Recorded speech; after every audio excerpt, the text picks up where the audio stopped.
Assalamualaikum warahmatullahi wabarakatuh. A'udzu billahi minasy syaithanir rajim. Bismillahirrahmanirrahim. Alhamdulillahilladzi hadana lihadza wa ma kunna linahtadiya laula an hadanallah. Rabbi shrah li sadri wa yassir li amri wahlul 'uqdatam min lisani yafqahu qawli. Wa sallallahu ala sayyidina Muhammad wa ala alihi wa sahbihi wa baraka wasallam. Tuan-tuan, puan-puan, para pendengar dan penonton yang dimuliakan Allah, saya Ustaz Haji Zahri bin Haji Awang, pegawai Sakinah Darut Ta'zim Parlimen Keluang, akan menyambung semula tazkiyatun nafsi, yakni penyucian jiwa siri yang kedua, insya-Allah.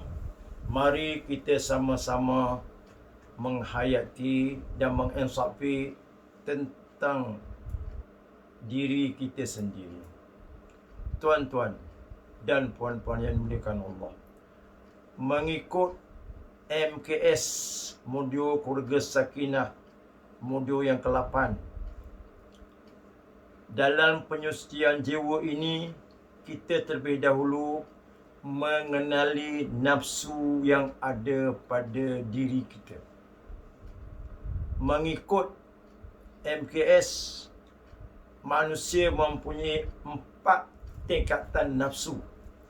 4 tingkatan nafsu. Yang pertama yang disebut nafsu ammarah. Nafsu ammarah ni, tuan-tuan, kalau mengikut dalam surah Yusuf ayat yang ke-53, Allah Ta'ala berfirman, A'udzu billahi minasy syaithanir rajim. Wa ma ubarri'u nafsi. Innan nafsa la'ammaratun bis-su' illa ma rahima rabbi. Inna rabbi ghafurur rahim. Ayat 53 surah Yusuf, yang bermaksud, wa ma ubarri'u nafsi, dan tidaklah aku berani membersihkan diriku. Innan nafsa la'ammaratun bis-su', sesungguhnya nafsu manusia sangat menyuruh melakukan kejahatan. Illa ma rahima rabbi, kecuali orang-orang yang telah diberi rahmat oleh Allah Subhanahu wa Ta'ala, maka mereka terselamat dari hasutan nafsu itu. Inna rabbi ghafurur rahim, yang bermaksud sesungguhnya Tuhanku amat pengampun lagi amat mengasihani. Tuan-tuan dan puan-puan yang dirahmati Allah sekalian, orang yang memiliki nafsu ammarah, nafsu yang terendah sekali, segala pemikirannya, segala tindak tanduknya, hatinya, nalurinya, perasaannya mengarahkan ke arah kejahatan, keburukan. Mereka hanyalah memikirkan kepuasan nafsunya, kehendaknya itu terhasil, tanpa memikirkan halal haramnya. Melintang patah membujur lalu. Mereka yang memiliki nafsu amarah ini tidak memikirkan perasaan orang lain, kesusahan orang lain. Akhirnya agama tercela. Masyarakat kacau bilau. Mereka ini seperti langau, merosakkan ikan dan merosakkan kesenangan, ketenteraman orang lain. Yang layak bagi orang yang nafsu amarah ini ialah mereka ini akan diracuni, tidak disuka oleh masyarakat. Tuan-tuan dan puan-puan, oleh sebab itu perlulah kita mujahadah, perlulah kita berjuang untuk memperbaiki diri kita, untuk meningkatkan diri kita. Bagi orang-orang yang ada nafsu amarah ini, hendaklah dia berjuang, berjihad, menyucikan rohaninya, menyucikan hatinya daripada sifat-sifat mazmumah, sifat-sifat yang tidak baik, seperti hasad, dengki, riya, ujub, sum'ah, suka dipuji, suka diampu. Maka di antara yang kita cadangkan, kita kembali semula kepada sejarah. Kerana sejarah ini yang mengajar kita. Sejarah menjadi guru kepada kita. Saya nak mengajak tuan-tuan, puan-puan, pendengar dan penonton sekalian, sejarah pembukaan kota suci Mekah oleh Rasulullah sallallahu alaihi wasallam. Ketika Rasulullah sallallahu alaihi wasallam dan tentera Islam datang pada tahun yang ke-9 Hijrah untuk membuka semula kota suci Mekah, membersihkan kota suci Mekah daripada tangan orang-orang musyrikin, orang munafikin. Ketika itu turunlah ayat Al-Quran surah An-Nas yang berbunyi, Bismillahirrahmanirrahim. Idza jaa nasrullahi wal fath وَرَأَيْتَ النَّاسَ يَدْخُلُونَ فِي دِينِ اللَّهِ أَفْوَاجًا فَسَبِّحْ بِحَمْدِ رَبِّكَ وَاسْتَغْفِرْ إِنَّهُ كَانَ تَوَّابًا. Sadaqallahul Azim, yang bermaksud, Idza jaa nasrullahi wal fath, apabila datang pertolongan Allah, datang hidayah Allah, datang inayah Allah, maka terbukalah hati manusia yang selama ini menyembah berhala, yang selama ini membuat perkara-perkara munafik. Mereka menyadari kesalahan dan kesilapan mereka, maka beramai-ramailah datang berjumpa Rasulullah, memeluk Islam. Termasuklah Abu Sufyan dan keluarganya kembali memeluk agama Islam daripada syiriknya, daripada kufurnya, daripada munafiknya. وَرَأَيْتَ النَّاسَ يَدْخُلُونَ فِي دِينِ اللَّهِ أَفْوَاجًا. Mereka beramai-ramai bertaubat, beristighfar, bersyahadah memeluk Islam. Fasabbih bihamdi rabbik. Maka Allah Ta'ala perintah supaya bertasbih. Jadi tuan-tuan dan puan-puan, perlulah kita banyak bertasbih, mensucikan Allah Subhanahu Wa Ta'ala dengan bertasbih.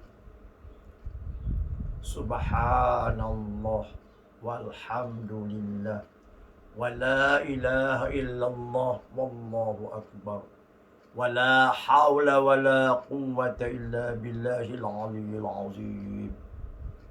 Seberapa banyak? Wadhkurullaha katsira. Banyak-banyaklah ingat Allah. Mudah-mudahan kita berjaya. Termasuklah tuan-tuan mengerjakan solat sunat tasbih.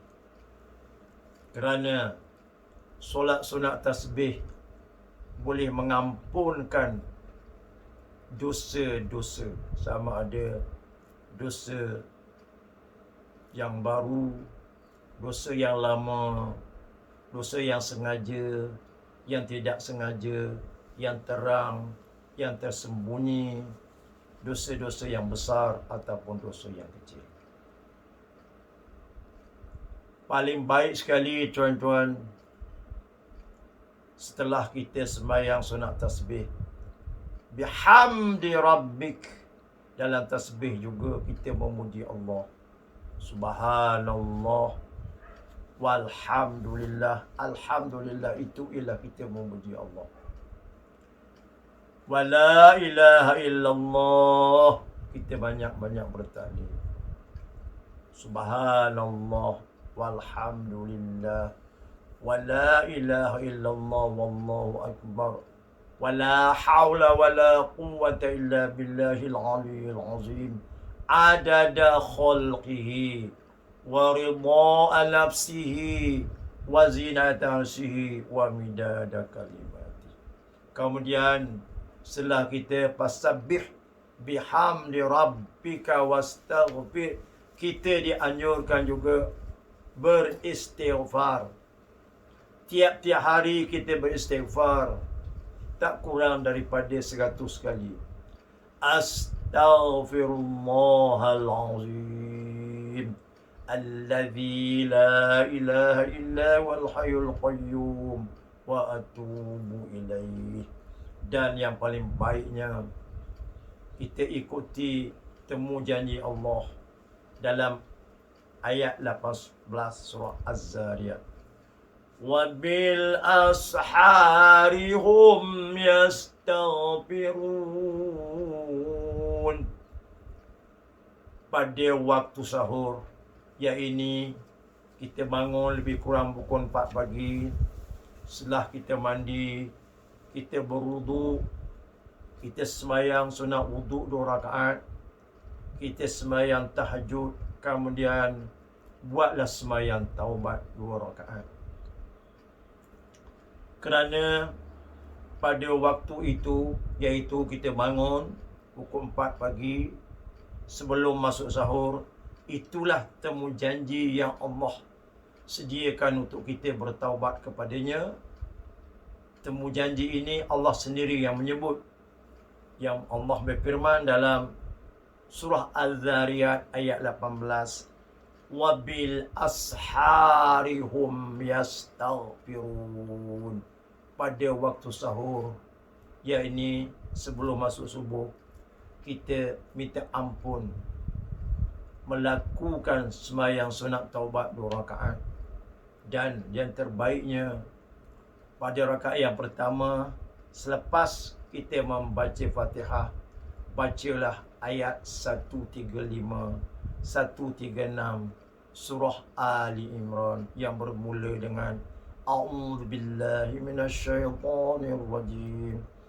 Walladzina idza fa'alu fahisha aw zalamu anfusahum dzakarullah fastaghfaru lidzunubihim wa man yaghfiru dzunuba illallah ولم يصروا على ما فعلوا وهم يعلمون أولئك جزاؤهم مغفرة من ربهم وجنات تجري من تحتها الأنهار خالدين فيها ونعم أجر العاملين. Kemudian pada rakaat yang kedua, selepas kita membaca Fatihah, bacalah satu ayat 110 surah An-Nisa yang berbunyi A'udzu billahi minasyaitonir rajim. Wa man ya'mal su'an aw yadhlim nafsahu thumma yastaghfirillah yajidillaha ghafurar rahima. Kemudian selesailah hingga membaca tahiyat akhir dan memberi salam. Bacalah Astaghfirullahalazim 100 kali. Subhanallahil azim 100 kali. La ilaha illallah wahdahu la syarika lah. Lahul mulku wa lahul hamdu yuhyi wa yumit. Wa huwa ala kulli syai'in qadir 10 kali. Kemudian tuan-tuan dan puan-puan, ayanda nasihatkan supaya kita duduk seperti tahiyat awal atau antara dua sujud. Kita angkat tangan aras bahu, ya, rapatkan tangan kita, tunduk ke bawah. Bacalah doa bermula dengan kepalanya seperti yang disebut oleh Sayyidina Ali karamallahu wajah. Alhamdulillah rabbil alamin hamdan yuwafi ni'amahu wa yukafi'u mazidah. Ya Rabbana lakal hamdu kama yanbaghi li jalali wajhika wa azim sultanik. Allahumma ighfir li dhunubi wa liwalidayya warhamhuma kama rabbayani shaghira. ولجميع المسلمين والمسلمات والمؤمنين والمؤمنات الأحياء منهم والأموات. Kemudian taubat Nabi Allah Adam. Rabbana zalamna anfusana wa illam taghfir lana wa tarhamna lanakunanna minal khasirin sebanyak 3 kali. Tutup dengan wa tub alaina Anta maulana. Rabbana zalamna anfusana wa illam taghfir lana wa tarhamna lanakunanna minal khasirin wa tub alaina ya maulana innaka antat tawwabur rahim. Tutuplah doa dengan Rabbana atina sampai habis. Wa sallallahu ala sayyidina Muhammad wa ala alihi wa sahbihi ajma'in. Subhana rabbika rabbil izzati amma yasifun wa salamun alal mursalin walhamdulillahi rabbil alamin. InsyaAllah sekiranya kita sembahyang taubat menggunakan ayat 135-36 dan ayat 110 surah An-Nisa, insyaAllah Allah Ta'ala mengampunkan dosa kita. Sampai di sini dulu tuan-tuan dan puan-puan, kita akan sambung lagi siri yang ketiga. Wassalamualaikum warahmatullahi wabarakatuh. Sekian, terima kasih.